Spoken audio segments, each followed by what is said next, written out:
남몰래 우는 사연 16화 결혼식장 앞에서 도망친 신부 사연입니다. 1장. 서은정 평범했던 날들.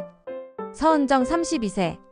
서울 망원동의 한 골목에서 작은 미용실을 운영하던 여자. 어릴 적부터 가위를 손에 쥐면 시간이 멈춘 듯 행복했다.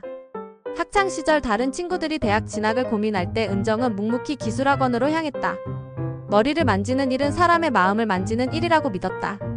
아버지는 일찍 돌아가셨고 어머니와 둘이 살아왔다. 가난은 익숙했지만 미소를 잃지 않는 어머니 덕에 은정도 삶에 투덜대는 법이 없었다. 서울에 올라와 미용실을 차릴 때도 대출 서류에 도장을 찍으며 담담히 말했다. 조금만 버티면 괜찮아질 거야. 그리고 그에게서 고백을 받았을 때도 그런 심정이었다. 나랑 결혼해 줄래요? 자신보다 8살 많은 남자, 안정적인 직장과 따뜻한 눈빛을 가진 남자였다.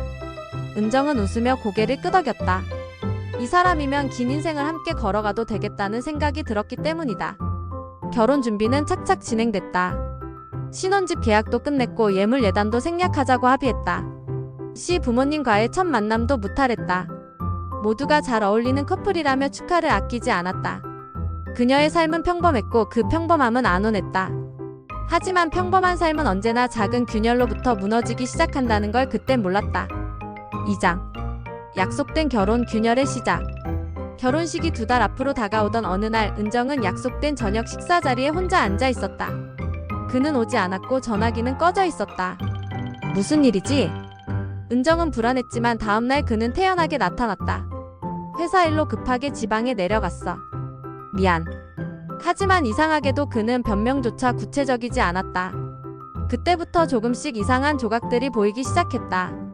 그의 핸드폰을 볼 수 없었고 누군가와 통화를 할 땐 자리를 피했다. 은정이 조심스레 묻자 그는 짜증을 냈다. 결혼 앞두고 예민하니까 그런 질문 좀 그만해. 한 달 후 웨딩 촬영을 마치고 식장 계약서를 쓰던 날. 그의 어머니가 슬쩍 던진 말이 은정의 가슴을 쿡 찔렀다. 우리 아들은 예전 여자랑 결혼까지 갈 뻔했는데 하여간 여자는 조심해야 해. 그녀는 놀랐지만 아무것도 묻지 않았다. 애써 넘겼다. 이미 청첩장은 나갔고 친구들과 친척들 모두 날짜를 기억하고 있었으니까. 하지만 균열은 쉽게 덮이지 않았다. 그의 표정은 날이 갈수록 어두워졌고 눈빛은 멀어졌다. 그러던 어느 날 밤 그는 잠결에 다른 여자의 이름을 불렀다. 수진아. 그 순간 은정은 알았다. 이 결혼이 단순한 사랑의 결실이 아니라는 걸. 그리고 그날 밤 몰래 그의 노트북을 열어본 그녀는 결혼 전에 절대 알지 말았어야 할 것들을 보고 말았다. 3장. 돌아올 수 없는 진실. 노트북의 암호는 예상보다 쉽게 풀렸다. 그의 생일 은정이 이미 알고 있던 숫자 4자리. 처음엔 일정표, 회사 업무 문서들. 그 다음 수진이라는 이름이 붙은 폴더를 보았을 때 그녀의 손끝이 떨렸다. 열어보지 말았어야 했지만 그녀는 이미 클릭하고 있었다. 사진, 메시지, 백업, 영상 파일. 그의 과거 연인이었던 수진과의 기억이 그 안에 가득했다. 문제는 단순한 연애의 흔적이 아니었다. 그들은 3년 전 혼인신고까지 마쳤던 법적 부부였다는 사실이었다. 은정은 호흡이 멎는 듯했다. 그녀가 알고 있던 과거의 결혼까지 갈 뻔했던 여자가 아니라 이미 결혼했던 진짜 아내였다는 사실. 더 충격적인 건 그 다음 파일. 이혼 서류 2019 PDF. 날짜를 보니 이혼은 단 8개월 전에 이루어졌고 그 사유에는 가정폭력 및 상습적 외도라는 문구가 적혀 있었다. 그녀는 입을 틀어막고 노트북을 덮었다. 한동안 아무 말도 아무 생각도 들지 않았다.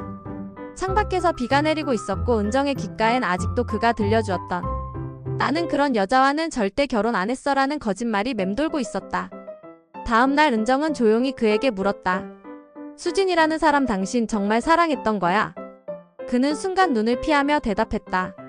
지금은 다 끝난 일이야. 혼인신고도 했고 이혼도 했지? 그는 고개를 돌렸다. 그걸 왜 지금 이야기해? 그게 중요한가? 결혼을 하려는 나한테 그게 안 중요해? 그날 밤 은정은 그와의 모든 연락을 끊고 혼자 오래도록 울었다. 지금까지 믿어왔던 시간들이 거짓이었고 자신이 걸어가야 할 미래가 두려워졌다. 하지만 결혼식은 2주 앞으로 다가와 있었다. 하객 명단, 식장 예약금, 청첩장 발송, 드레스 피팅. 돌아설 수 없는 길 이미 너무 멀리 와버렸다. 그러나 마음은 점점 더 멀어지고 있었다. 이 결혼이 사랑의 결과가 아닌 두려움과 체념의 결과가 되어가고 있었다. 4장. 식장에서 도망치다. 결혼식 당일 아침 하늘은 맑고 사람들의 얼굴은 환했다. 미용실 직원이 은정의 머리를 말아 올리고 드레스숍 직원이 마지막 핀을 꽂아주었다. 거울 속 그녀는 완벽했다. 하지만 그 누구도 몰랐다. 그녀의 심장이 그 순간에도 천천히 부서지고 있었다는 걸. 은정의 핸드백 속에는 마지막까지 망설였던 편지 한 장이 들어있었다. 이 결혼이 왜 틀렸는지, 왜 도망칠 수밖에 없는지를 담은 진심. 그 편지는 끝내 전해지지 않았다. 식장 안은 벌써 축가 리허설 소리로 북적거렸다. 사회자가 대기실 문을 두드리며 말했다. 신부님 10분 후에 입장 준비 들어갑니다. 은정은 조용히 고개를 끄덕였다. 드레스 자락을 내려다본 그녀는 이 아름다운 옷이 자신을 가두는 족쇄처럼 느껴졌다. 입술을 깨물며 핸드폰을 열었다.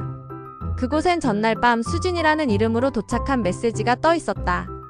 그 사람 당신까지 망치게 둘 순 없어요. 그 말이 그녀의 등을 밀었다.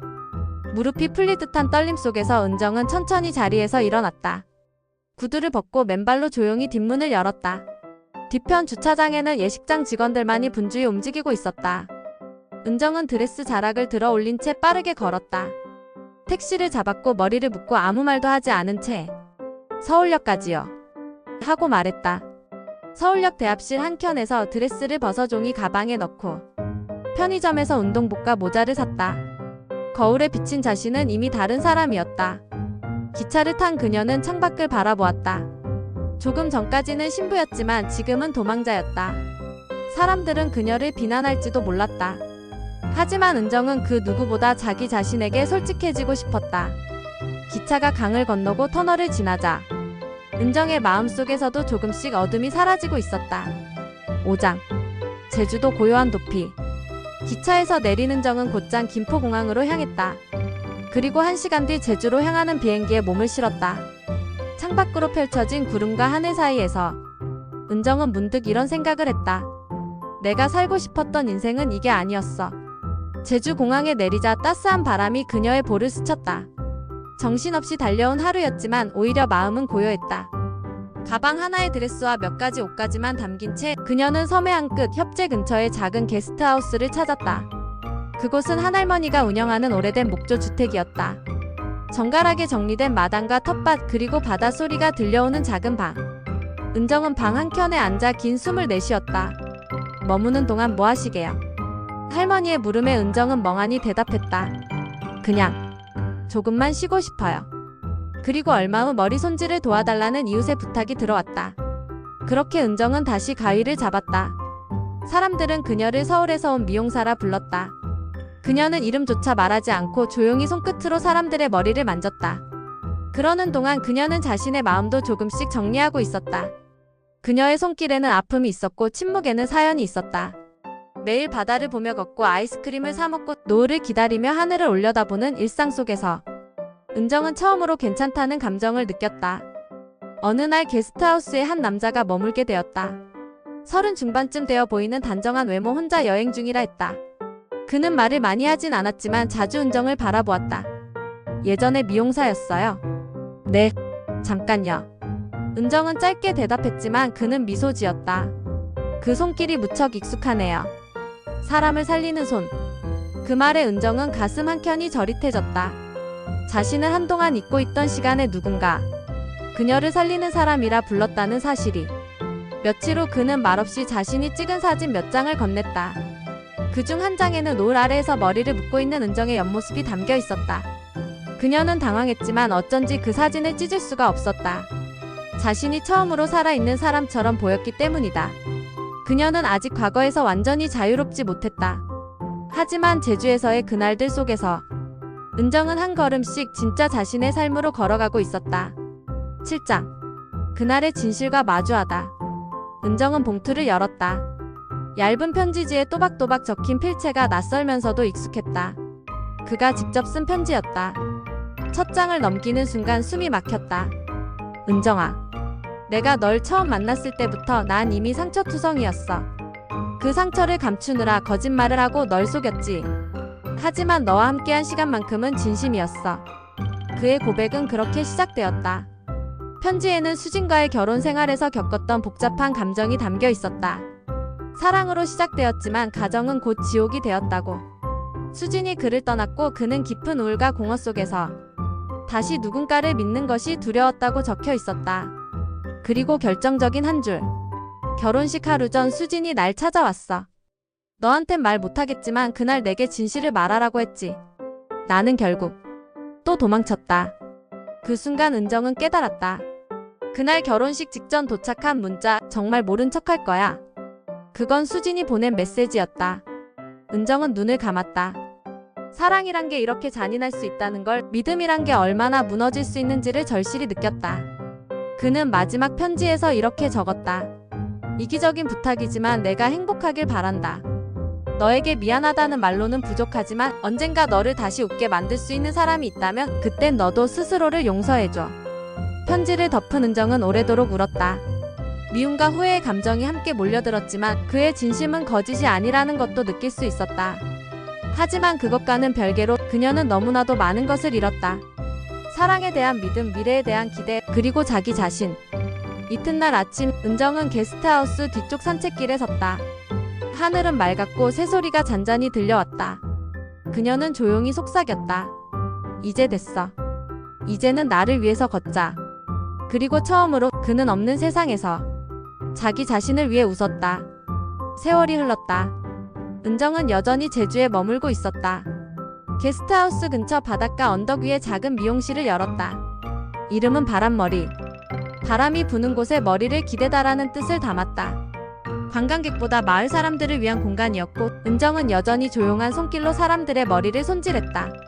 누군가는 이발을 하면서 남편의 병 이야기를 꺼냈고 누군가는 눈물을 흘리며 자식 이야기를 털어놓았다. 그 모든 말을 은정은 말없이 들어주었다. 그녀는 여전히 누군가의 머리를 만지며 마음을 어루만지고 있었다. 어느 봄날 게스트하우스 할머니가 세상을 떠났다. 마을 사람들은 함께 모여 조촐한 제사를 지냈고 은정은 그날 밤 오래된 소반에 마주 앉아 차 한 잔을 올렸다. 할머니 잘 지내세요. 저는 이제 괜찮아요. 그리고 며칠 뒤 오래된 편지가 도착했다. 보낸 사람은 수진. 편지 속 그녀는 조용히 안부를 물으며 당신은 나처럼 도망치지 않았기에 더 멋진 사람이라 적어두었다. 그리고 마지막 문장엔 짧은 한 줄. 언젠가 우리 둘 다 정말 웃을 수 있는 날이 오기를. 그날 밤 은정은 긴 잠에 들었다. 바람 소리도 파도 소리도 이불처럼 다정하게 감싸주는 밤이었다. 그리고 이듬해 봄.